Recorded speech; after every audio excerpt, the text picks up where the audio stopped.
Hachette Audio presents Primal Instinct, written by Tara Wyatt. Read by Avalon Kingsbury. To my parents, Jerry and Catherine, thank you for letting me read whatever I wanted growing up. Questionable parenting for the win! Chapter 1. Taylor Ross needed it to happen tonight. If she closed her eyes, she could even pretend to feel it, almost taste it the way she used to. And then the dry spell would end, and things would go back to normal. Tonight.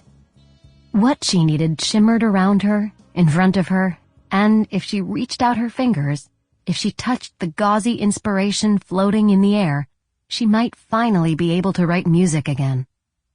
She drummed her fingers against the table, the red tablecloth absorbing the restless rhythm she tapped out.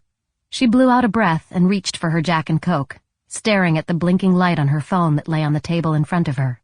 She took a sip of her drink and then ran her finger across the screen, frowning at the numerous text messages, emails, and Google alerts, all begging for her attention. She took another sip and pushed her phone away, then flipped several pages of the notebook that lay open on the table in front of her, scowling at the scribbled and hastily scratched-out chord progressions and lyrics. She didn't want to think about any of it. Breaking up with Zach, getting booted off a plane, and the subsequent viral video of her in-air meltdown, or her inability to write. If her life was a sentence, the past few months had been a semicolon. An interruption, a pause. The past and the future linked by a tiny little wink in time.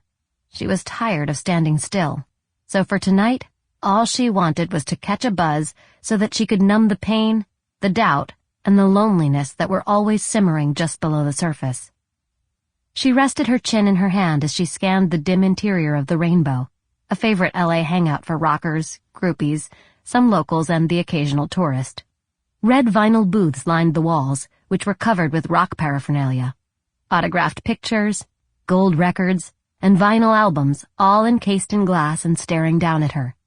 She knew if she wandered over the garishly carpeted floor to a corner near a window, she'd find a picture of herself and two assholes, all glaring moodily at the camera. She remembered autographing that picture.